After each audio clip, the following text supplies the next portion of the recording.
रामायण कथा हिंदू शास्त्रों के अनुसार भगवान राम विष्णु के मानव अवतार थे। इस अवतार का उद्देश्य मृत्युलोक में मानव जाति को आदर्श जीवन के लिए मार्गदर्शन देना था। अंततः श्री राम ने राक्षसों का वध किया और धर्म की पुनर्स्थापना की। सरयू नदी के किनारे कौशल नामक एक राज्य था, जिसकी राजधानी का नाम था अयोध्या, और अयोध्या के राजा थे दशरथ। इक्ष्वाकु वंश के सबसे तेजस्वी राजा दशरथ जी की 3 पत्नियां थीं, जिनके नाम थे रानी कौशल्या, रानी कैकई और रानी सुमित्रा। लेकिन बहुत समय से उनकी कोई भी संतान नहीं थी, जिसके कारण उन्हें उत्तराधिकारी की कमी हमेशा सताती थी। इसके विषय में उन्होंने ऋषि वशिष्ठ से बात की और पुत्र कामाष्टि यज्ञ करवाया। यज्ञ के कारण उनके पत्नियों को 4 पुत्र रत्न प्राप्त हुए।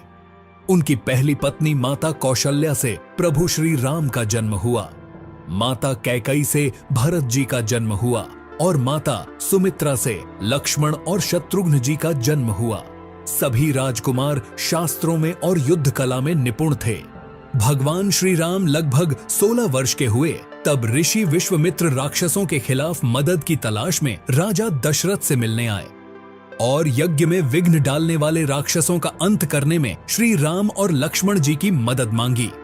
भगवान श्री राम और भाई लक्ष्मण जी पिता के आदेशानुसार ऋषि विश्वामित्र की मदद करने निकल पड़े और राक्षसी ताड़िका के साथ साथ कई राक्षसों का अंत करने में सफल रहे, जिसके फलस्वरूप ऋषि विश्वामित्र जी ने उन्हें कई दिव्य अस्त्र प्रदान किए।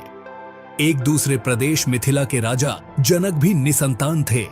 ऋषि के कहने पर राजा जनक ने अपने राज्यों के खेत में हल चलाना शुरू किया। हल चलाते समय उन्हें एक धातु से टकराने की आवाज आई। राजा जनक ने देखा तो उन्हें शीत के कलश में एक कन्या जमीन में घड़ी हुई मिली। उस कन्या को जैसे ही राजा जनक ने मिट्टी से निकाला, राज्यों में बारिश होने लगी और उस कन्या को राजा जनक अपने महल ले गए। हल के निचले हिस्से को शीत कहा जाता है, इसलिए उस कन्या का नाम सीता रखा गया। धीरे धीरे मां सीता बड़ी हुई और उनके विवाह का समय आया। श्री राम अयोध्या के राजा दशरथ के ज्येष्ठ पुत्र थे। श्री राम बहुत ही साहसी, बुद्धिमान और आज्ञाकारी, और मां सीता बहुत ही सुंदर और पुण्य आत्मा थी। माता सीता की मुलाकात श्री राम से उनके स्वयंवर में हुई, जो सीता माता के पिता मिथिला के राजा जनक द्वारा आयोजित किया गया था।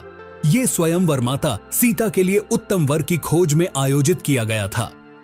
राजा जनक ने माता सीता के स्वयंवर में एक शर्त रखी, जिसमें उन्होंने शिव जी के धनुष को उठाकर उसमें रस्सी चढ़ाने वाले व्यक्ति से माता सीता का विवाह करने की शर्त शामिल थी।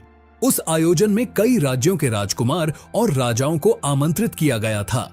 शर्त ये थी कि जो कोई भी इस शिव धनुष को उठाकर धनुष में रस्सी को चढ़ा सकेगा, उसी का विवाह माता सीता से होगा। सभी राजाओं ने कोशिश तो किया, परंतु वे धनुष को हिला भी न सके। जब भगवान श्री राम की बारी आई तो श्री राम ने एक ही हाथ से धनुष उठा लिया और जैसे ही उसके तार को खींचने की कोशिश की, वो धनुष 2 टुकड़ों में टूट गया। इस प्रकार श्री राम और मां सीता का विवाह हुआ। इस प्रकार श्री राम का विवाह मां सीता से, लक्ष्मण जी का विवाह माता सीता की छोटी बहन उर्मिला से और भरत जी और शत्रुघ्न जी का विवाह राजा जनक के छोटे भाई की 2 पुत्रियों मांडवी और श्रुतकीर्ति से हो गया। जब प्रभु श्री राम भगवान शिव का धनुष तोड़ देते हैं तो इसकी सूचना परशुराम जी को मिलती है और वे क्रोधित होते हुए जनक की सभा में आ जाते हैं। वहां जब वे राम को भला बुरा कहने लगते हैं, तब लक्ष्मण जी से रहा नहीं जाता और फिर वे परशुराम का मजाक उड़ाते हुए उन्हें कटु वचनों में शिक्षा देने लगते हैं।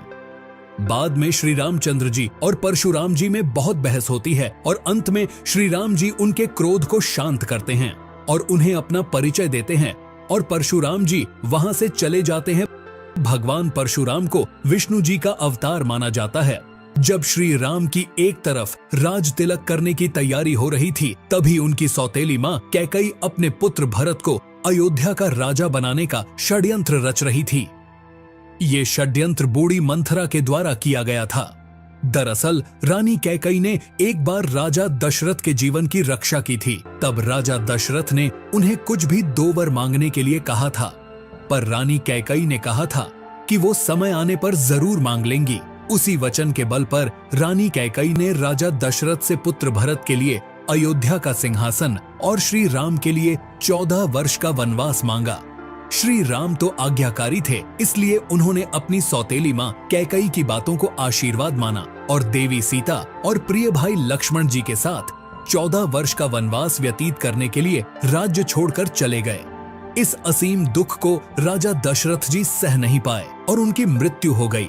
कैकई के पुत्र भारत जी को जब ये बात पता चला तो उन्होंने भी राजगद्दी लेने से इनकार कर दिया और अपने बड़े भाई श्री राम को वापस लाने के लिए वन चित्रकूट में गए। भारत जी ने प्रभु श्री राम से बहुत विनती की कि आप घर चले और राज्य संभाले, लेकिन प्रभु श्री राम ने उन्हें ये कहकर लौटा दिया कि पिता को दिया हुआ वचन नहीं तोड़ सकता। भरत जी के द्वारा नहीं आने पर उन्होंने प्रभु श्री रामचंद्र जी की चरण पादुका ले ली और उसे लेकर चले गए। राजा भरत ने सिंहासन पर श्री रामचंद्रन की चरण पादुका रखकर 14 वर्ष तक शासन किया था। उधर श्री राम, मां सीता और भाई लक्ष्मण जी वनवास के लिए निकल पड़े। रास्ते में उन्होंने कई असुरों का संहार किया और कई ऋषि मुनि और अच्छे लोगों से भी मिले। वे चित्रकूट में एक छोटी सी कुटिया बनाकर रहने लगे। एक बार की बात है, लंका का असुर राजा रावण की छोटी बहन सूर्पणखा ने श्री राम को देखा और वो मोहित हो गई। उसने श्री राम को पाने की कोशिश की, पर श्री राम ने कहा कि मैं तो विवाहित हूँ, मेरे भाई लक्ष्मण से पूछ कर देखो। तब सूर्पणखा लक्ष्मण जी के पास जाकर विवाह का प्रस्ताव रखने लगी, पर लक्ष्मण जी ने साफ इनकार कर दिया। तब सूर्पणखा क्रोधित होकर माता सीता पर आक्रमण कर देती है। ये देखकर लक्ष्मण जी ने चाकू से सूर्पणखा का नाक काट दिया। कटे हुए नाक के साथ रोते हुए जब सूर्पणखा लंका पहुंची तो सारी बातों को जानकर रावण बहुत क्रोध में आ गया। उसके बाद रावण ने सीता हरण की योजना बनाई। योजना के तहत रावण ने मारीच नामक एक राक्षस को चित्रकूट की कुटिया के पास एक सुंदर हिरण के रूप में भेजा। जब मारीच को मां सीता ने देखा तो उन्होंने श्री राम से उस हिरण को पकड़कर लाने के लिए कहा। देवी सीता की बातों को मानकर श्री राम उस हिरण को पकड़ने उसके पीछे पीछे गए और लक्ष्मण जी को आदेश दे गए कि वे सीता माता को छोड़कर कहीं न जाएं। बहुत पीछा करने के बाद श्री राम ने उस हिरण को अपने बाण से मार डाला। जैसे ही श्री राम का बाण उस हिरण बने मारीच को लगा, वो अपने राक्षस रूप में आ गया और श्री राम की आवाज में माता सीता और लक्ष्मण जी को मदद के लिए पुकारने लगा। माता सीता ने जब श्री राम की आवाज में उस राक्षस के विलाप को सुना तो वे घबरा गईं और उन्होंने लक्ष्मण जी से श्री राम की मदद करने के लिए वन जाने को कहा। लक्ष्मण जी ने सीता माता की कुटिया को चारों ओर से लक्ष्मण रेखा से सुरक्षित किया और वे श्री राम की खोज करने वन चले गए। उधर योजना के अनुसार रावण एक साधु के वेश में कुटिया पहुंचा और भिक्षाम देही का स्वर लगाने लगा। जैसे ही रावण ने कुटिया के पास लक्ष्मण रेखा पर अपना पैर रखा, उसका पैर जलने लगा। ये देखकर रावण ने माता सीता को बाहर आकर भोजन देने के लिए कहा। माता सीता लक्ष्मण रेखा से बाहर निकली रावण ने पुष्पक विमान में सीता माता का हरण कर लिया और जब श्री राम और लक्ष्मण जी को पता चला कि उनके साथ छल हुआ है तो वे कुटिया की ओर भागे, पर उन्हें वहां कोई नहीं मिला। जब रावण माता सीता को पुष्पक विमान में ले जा रहा था तब बूढ़े जटायु पक्षीराज ने रावण से सीता माता को छुड़ाने के लिए युद्ध किया, परंतु रावण ने जटायु का पंख काट डाला। जब श्री राम और लक्ष्मण जी सीता माता को ढूंढते हुए जा रहे थे तो रास्ते में जटायु का शरीर पड़ा था और वे राम राम का विलाप कर रहे थे। जब श्री राम और लक्ष्मण जी ने उनसे माता सीता के विषय में पूछा तब जटायु ने बताया कि रावण माता सीता को उठा ले गया है और ये बताते बताते उसकी मृत्यु हो गई। महावीर हनुमान जी किष्किंधा के राजा सुग्रीव की वानर सेना के मंत्री थे। श्री राम जी और हनुमान जी पहली बार ऋषिकेश पर्वत पर मिले, जहां सुग्रीव और उनकी वानर सेना रहती थी। सुग्रीव के भाई बाली ने सुग्रीव से उसका राज्य भी छीन लिया और उसकी पत्नी को भी। जब सुग्रीव श्री राम से मिले तब ये दोनों मित्र बन गए।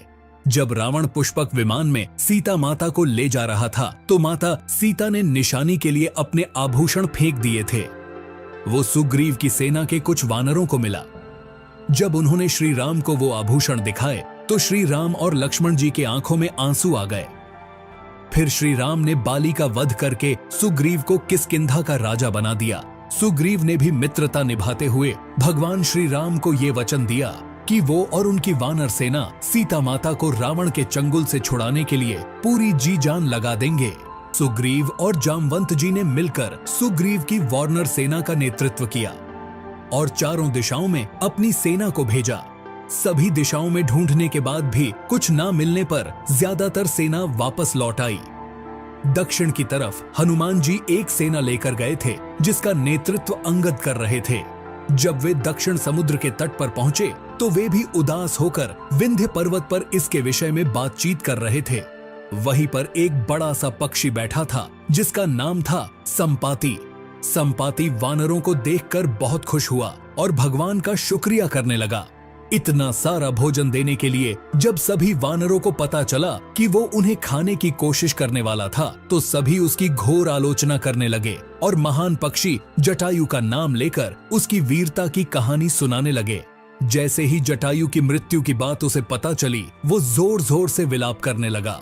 उसने वानरों को बताया कि वो जटायु का भाई है और उसने ये भी बताया कि उसने और जटायु ने मिलकर स्वर्ग में जाकर इंद्र को भी युद्ध में हराया था। वो तो सूर्य की तेज किरणों से जटायु की रक्षा करते समय उसके सभी पंख जल गए और वो इस पर्वत पर गिर गया। उसने वानरों को बताया कि वो बहुत ज्यादा जगह पर जा चुका है। उसने ये भी बताया कि लंका का असुर राजा रावण ने माता सीता को अपहरण किया है और उसे दक्षिण समुद्र के दूसरी ओर उसका राज्य है।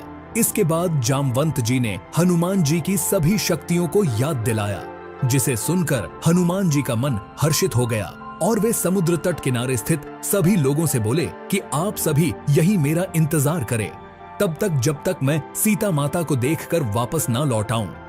यह कहकर वे समुद्र के ऊपर से उड़ते हुए आगे चले गए।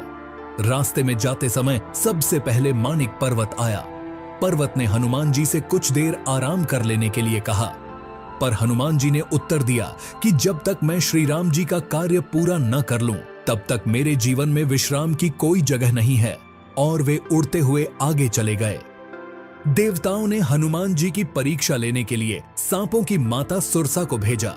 सुरसा ने हनुमान जी को खाने की कोशिश की, पर हनुमान जी को वो खा न सकी।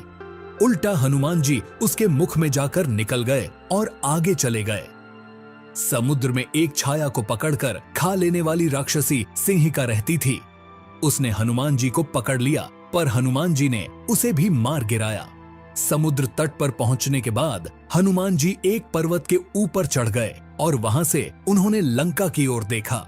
लंका का राज्य उन्हें दिखाई दिया, जिसके सामने एक बड़ा सा द्वार था और पूरा लंका सोने का बना हुआ था। हनुमान जी ने एक छोटा सा रूप धारण किया और वे द्वार से अंदर जाने लगे। उसी द्वार पर लंकिनी नामक एक राक्षसी रहती थी। उसने हनुमान जी का रास्ता रोका तो हनुमान जी ने एक जोर का गुस्सा दिया तो वो नीचे जाकर गिरी। उसने डर के मारे हनुमान जी को लंका के अंदर जाने दिया। हनुमान जी ने माता सीता को महल में हर जगह ढूंढा, पर माता सीता उन्हें कहीं नहीं मिली। थोड़ी देर ढूंढने के बाद उन्हें एक ऐसा महल दिखाई दिया जिसके सामने एक तुलसी का पौधा था। ये देखकर हनुमान जी अचंभे में पड़ गए और उन्हें ये जानने की इच्छा हुई कि आखिर ऐसा कौन है जो इन असुरों के बीच में भी भक्त है। ये जानने के लिए हनुमान जी ने एक ब्राह्मण का रूप धारण किया और उन्हें पुकारा। विभीषण अपने महल से बाहर निकले और जब उन्होंने हनुमान जी को देखा तो वे बोले, आपको देखकर मेरे मन में अत्यंत सुख मिल रहा है। क्या आप स्वयं श्री राम हैं? हनुमान जी ने पूछा, आप कौन हैं? तो विभीषण ने उत्तर दिया, मैं रावण का भाई विभीषण हूँ।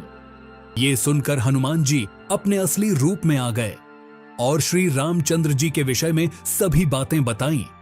विभीषण ने निवेदन किया कि मुझे एक बार श्री राम से मिलवा दो। हनुमान जी ने कहा कि मैं श्री राम जी से जरूर मिलवा दूंगा, परंतु पहले मुझे ये बताएं कि मैं जानकी माता से कैसे मिल सकता हूँ। तब विभीषण ने हनुमान जी को बताया कि रावण ने सीता माता को अशोक वाटिका में रखा है। ये जानने के बाद हनुमान जी ने एक छोटा सा रूप धारण किया और वे अशोक वाटिका पहुंचे। वहां पहुंचने के बाद उन्होंने देखा कि रावण अपनी दासियों के साथ उसी समय अशोक वाटिका में पहुंचा और सीता माता को अपनी ओर देखने के लिए शाम दाम दंड भेद का उपयोग करने लगा, पर तब भी माता सीता ने एक बार भी उसकी ओर नहीं देखा।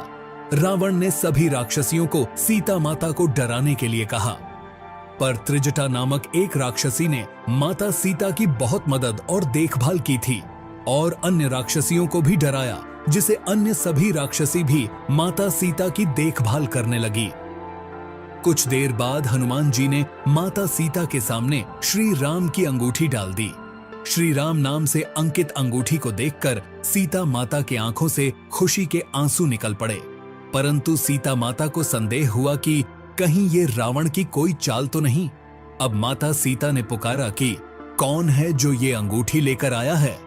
उसके बाद हनुमान जी प्रकट हुए, पर हनुमान जी को देखकर भी सीता माता को विश्वास नहीं हुआ। इसके बाद हनुमान जी ने मधुर वचनों के साथ प्रभु रामचंद्रन जी के गुणों का वर्णन किया और बताया कि वे श्री राम जी के दूत हैं। माता सीता ने व्याकुलता से श्री राम जी का हाल चाल पूछा।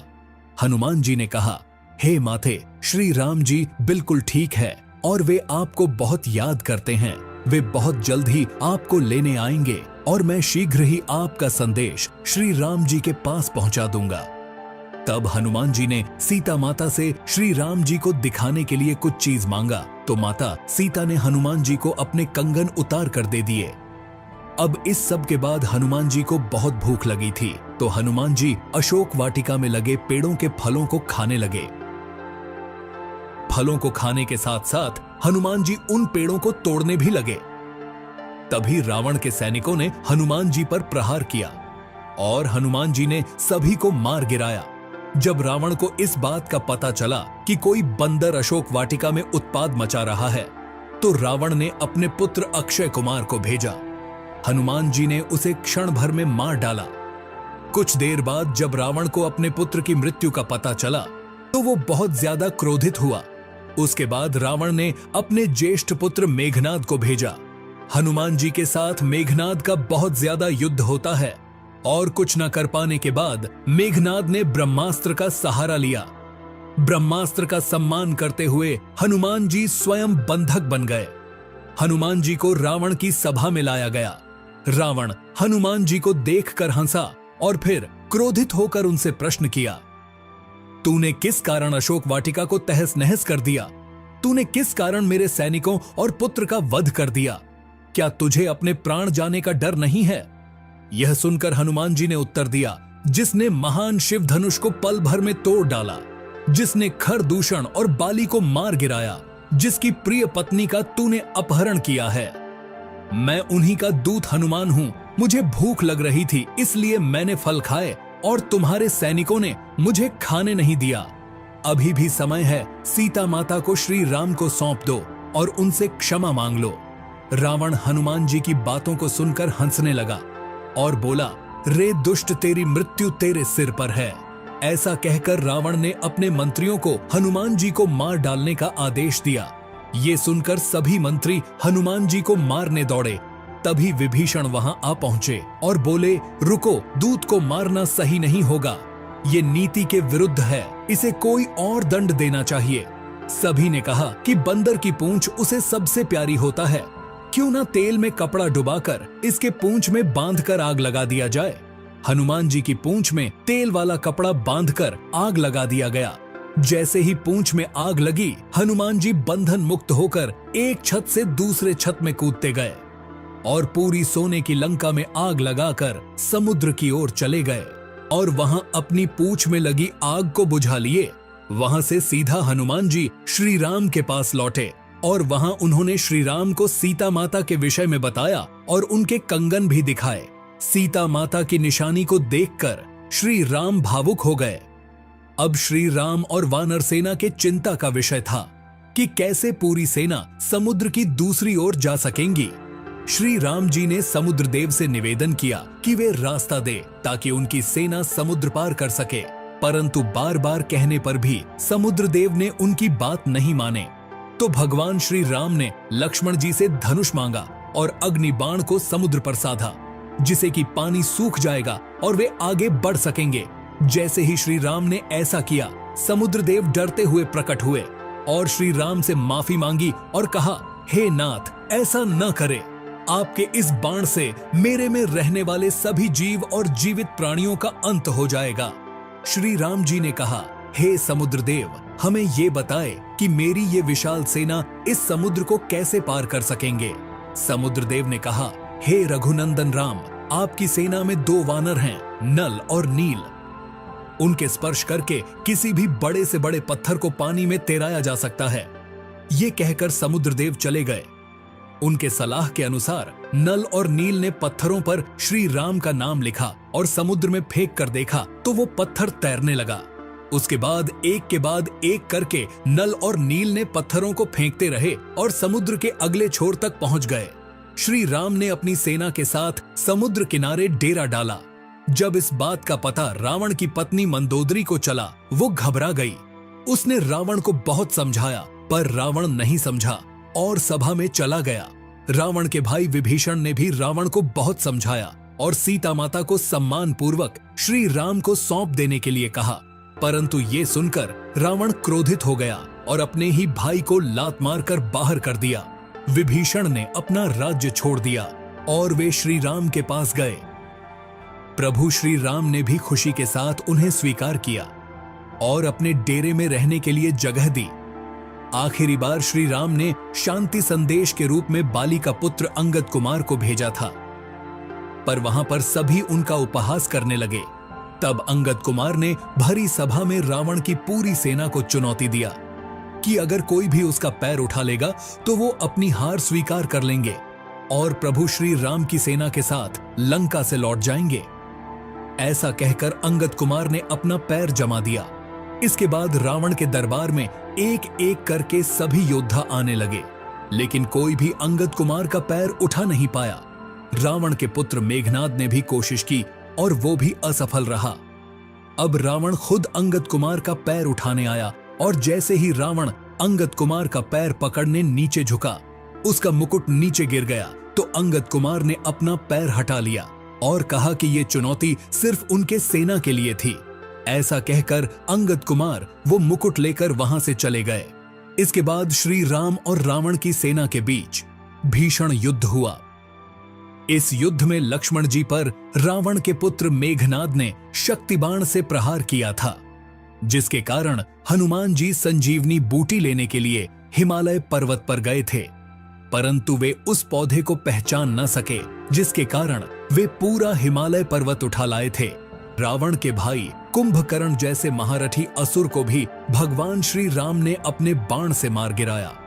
इस युद्ध में रावण की विशाल सेना को श्री राम की सेना ने परास्त कर दिया और अंत में श्री राम ने रावण की नाभि में बाण मारकर उसे मृत्यु लोक पहुंचा दिया और सीता माता को छुड़ा लेते हैं। श्री राम विभीषण को लंका का राजा बना देते हैं, परंतु श्री राम माता सीता से मिलने से पूर्व उनकी अग्नि परीक्षा लेते हैं। उसके बाद श्री राम माता सीता और भाई लक्ष्मण जी के साथ अयोध्या अपने राज्य 14 वर्ष के वनवास से लौटते हैं। उसके बाद श्री राम को अयोध्या का राजा घोषित किया गया और उनका जीवन खुशियों से बीत रहा था। कुछ समय बाद माता सीता गर्भवती हो जाती है, परंतु जब श्री राम लोगों के मुख से अग्नि परीक्षा के विषय में सुनते हैं, सीता माता को अयोध्या छोड़कर चले जाने को कहते हैं। माता सीता को इस बात से बहुत दुख होता है। माता सीता को महर्षि वाल्मीकि जी अपने आश्रम में आश्रय देते हैं। वहीं माता सीता 2 पुत्रों को जन्म देती है, जिनका नाम लव और कुश रखा गया। लव और कुश ने महर्षि वाल्मीकि जी से पूरी रामायण का ज्ञान लिया। वे दोनों बालक, पराक्रमी और ज्ञानी थे। उधर श्री राम ने चक्रवर्ती सम्राट बनने और अपने पापों से मुक्त होने के लिए अश्वमेध यज्ञ किया। इस यज्ञ में एक घोड़े को सचेत रूप से छोड़ा जाता था। वो घोड़ा जितना ज्यादा क्षेत्र तक जाता था, उसे राज्य में सम्मिलित कर दिया जाता था। इस यज्ञ को पत्नी के बिना नहीं किया जा सकता था, इसलिए श्री राम ने माता सीता की स्वर्ण मूर्ति भी बनवाई थी। जब श्री राम का घोड़ा स्वच्छेद रूप से छोड़ा गया तो वो भी एक राज्य से दूसरे राज्य में गया। जब वो घोड़ा महर्षि वाल्मीकि जी के आश्रम के पास पहुंचा तो लवकुश ने उसे पकड़ लिया जब श्री राम को पता चला तो उन्होंने अपनी सेना को भेजा, परंतु लवकुश से युद्ध में सब हार गए।